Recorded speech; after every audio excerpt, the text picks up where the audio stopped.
Je ne me représente pas parce que aujourd'hui, j'ai absolument aucune vie en dehors de la fonction de maire, quoi. J'aurais pu repartir en 2020, je me suis posé la question longtemps, mais je souhaite arrêter.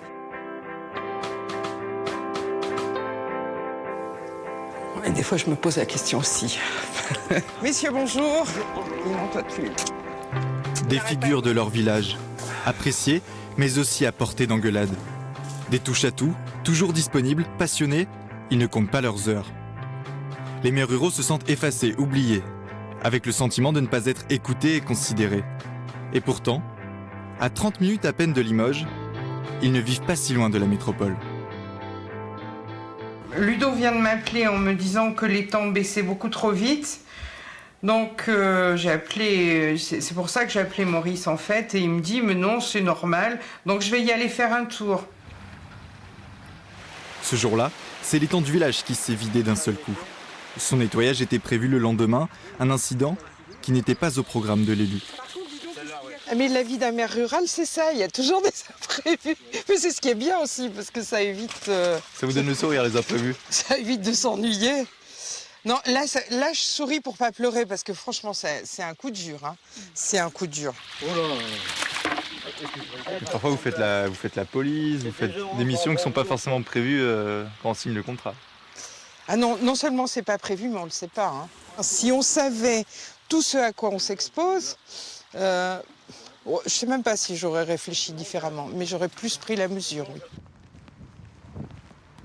Qu'est-ce qui pèse, c'est d'être un petit peu laissé seul face à certains événements, face à certaines obligations. On reçoit, alors je vais balancer, hein, mais non, mais la préfecture, par exemple, il y a un certain nombre de services, DDT, DIRCO, donc ils nous envoient des courriers pour dire vous faites pas ça comme il faut, mais c'est pas pour autant qu'ils nous aident pour le réaliser. Mais on se sent impuissant des fois, oui. On se sent impuissant quand il y a des conflits. C'est pas toujours facile d'aller les gérer, ça m'est arrivé. C'est pas facile. Des incivilités, et puis on dépose plainte, pas forcément pour nous, mais on dépose plainte quand même, et en général, c'est toujours classé sans suite. C'est ce qui m'a le plus pesé. C'est pas le travail, c'est pas la charge de travail, mais c'est quand il faut aller annoncer des mauvaises nouvelles aux familles. Et là, on n'est pas forcément formé pour ça, et là, c'est très difficile. Dans ce contexte, la présidente de l'association des maires de la Haute-Vienne ne peut que regretter l'accroissement des charges supportées par les maires ruraux. En zone rurale, lorsqu'on voit que les services de l'État, manifestement, n'ont plus les moyens d'être présents partout, que la désertification s'intensifie, le seul élément porteur en termes d'action publique, c'est ce que peuvent faire les collectivités. Donc c'est vrai que sans moyens, sans possibilités autres, les maires se sentent démunis et ils savent qu'ils sont le dernier maillon qui relie le service public et les citoyens. Pour comprendre cette impuissance et cette usure, il faut regarder du côté des compétences. La petite enfance, la voirie, la collecte des déchets, autant de domaines transférés aux intercommunalités. Et il y a aussi l'urbanisme. Le maire de Burgnac vient justement prendre conseil au siège de sa communauté de communes. Et donc, il aurait l'intention de faire des bâtiments mobiles. D'accord. Et au niveau de la taille, vous m'avez dit... Au niveau de la taille, ça ferait autour de 150 mètres carrés, chacun. Donc, je vais communiquer ça à ce jeune. D'accord. Voilà. Au départ, on l'a pris comme une perte d'autonomie, mais bon, on a un service aujourd'hui qui est très compétent ici. C'est beaucoup plus rapide. Quand il y a des choses à demander, on vient sur place, ça va très bien, ça va. La communauté de communes, moi je pense, alors je suis aussi, étant maire, on est vice-président de la communauté de communes, nous apporte plus que ça nous coûte. C'est-à-dire que moi, d'avoir passé la compétence eau et assainissement à la communauté de communes, m'a déchargé d'un certain nombre de choses. Je ne dis pas ça m'a enlevé, ça m'a rabaissé ma fonction de maire, pas du tout. Par contre, la communauté de communes nous a amené un certain nombre de choses, le pôle sportif, le pôle jeunesse, que l'on n'aurait pas, nous, en tant que petite municipalité. La compétence économique est à la communauté de communes. Je me verrais mal attendre les deux pieds dans le même sabot que la communauté de communes me trouve un boulanger, par exemple. Même si je suis contente d'avoir l'appui dans cette recherche, j'attendrai pas. Bonjour Christophe. Ça va? Pas trop réussi aujourd'hui. Selon la taille et les recettes du village, les transferts aux intercommunalités sont plus ou moins bien vécus. Georges Desbordes a mal digéré la perte de la gestion de l'assainissement.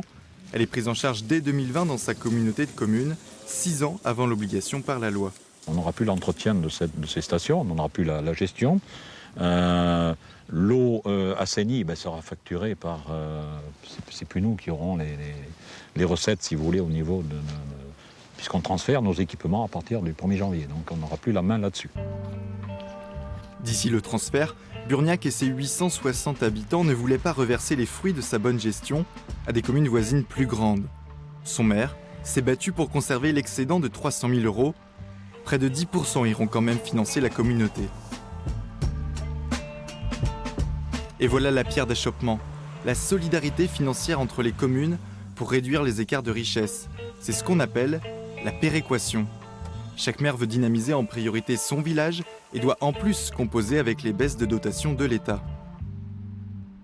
Entre le budget de 2008 et le budget de 2018, il manque 430 000 €. Alors, c'est pas forcément tout la baisse des dotations. Il y a une part de la baisse, il y a une part de choses qu'on nous fait payer qu'on ne payait pas avant. Je pense au fonds de péréquation communal et intercommunal. Et puis la suppression de la taxe professionnelle, même si indirectement c'est la communauté de communes qui a été le plus impactée, nous on est touchés aussi. On a été touchés comme tout le monde sur les dotations. Mais on a quand même des frais en plus. Exemple, l'urbanisme. L'urbanisme, c'est un service qui était fait par l'État, par la DDE.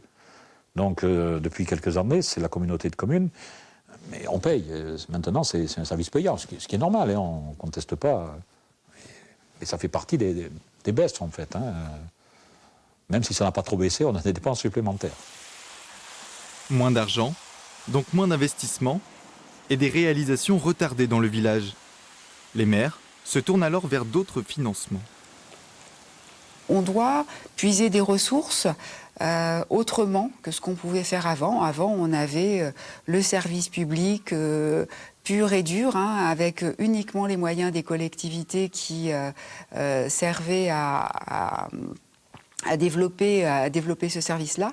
Maintenant, on s'appuie sur des partenariats, même publics-privés. On s'appuie sur d'autres partenaires pour faire en sorte que nos concitoyens ils aient le minimum de services à proximité. Parce que c'est bien ça, le cœur du sujet, c'est bien assurer un minimum de services en proximité. Portés par la passion et les rencontres, les maires ruraux se battent, souffrent parfois. La solitude de la fonction est pesante, car oui, ils se sentent seuls. Les élus qui les entourent sont le plus souvent des actifs, indisponibles en journée. Assurés de leur relève, Sylvie Tulliera, Philippe Bria et Georges Desbordes vont retirer l'écharpe. Ils ne regrettent rien, surtout pas d'être venus.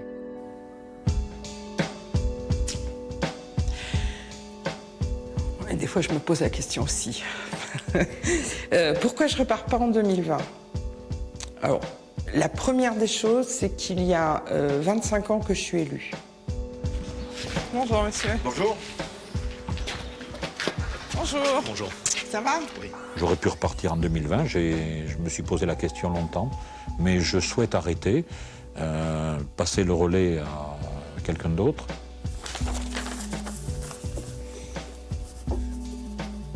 Je ne me représente pas parce que aujourd'hui, j'ai absolument aucune vie en dehors de la fonction de maire, quoi. C'est 24 heures sur 24, c'est un choix. J'assume, je suis bien contente d'avoir fait ça. Qu'est-ce que vous attendez de moi alors, madame ? Je souhaitais prendre ma retraite Parce que quand on milite pour une retraite à 62 ans, on ne peut pas rester éternellement dans le fauteuil à la mairie. Mon agenda personnel, j'en ai pas. C'est l'agenda de la mairie qui dit si ce week-end je peux aller à tel endroit, si je peux. Bon. Là maintenant, tout de suite les gens viennent vers pour mon terrain, pour mes voisins, voilà. Donc il n'y a plus cette sphère privée qui. Voilà. Donc, mais bon, c'est. Je parais en forme, mais je suis fatigué. Et j'ai besoin de me reposer. Je suis fatigué physiquement, mais épuisé moralement. Voilà. Ce quotidien de maire, en fait, je crois qu'il faut le vivre pour comprendre la réalité des choses. Alors, il y a aussi plein de bons moments. C'est sans doute le mandat le plus difficile, mais aussi le plus passionnant et le plus intéressant. Avec ces difficultés annoncées, la menace de voir des listes défaillantes aux prochaines élections pèse. Isabelle Briquet espère que la compétition politique l'empêchera. Elle s'inquiète plus globalement du sort de la ruralité. Ce sentiment d'abandon, il est criant chez les collègues en territoire rural, et la Haute-Vienne est un territoire rural. Donc c'est vrai que beaucoup ont appelé à faire attention à ce monde rural, parce que forcément l'abandon l'abandon des territoires, il se paiera un jour, et peut-être qu'il sera trop tard à ce moment-là.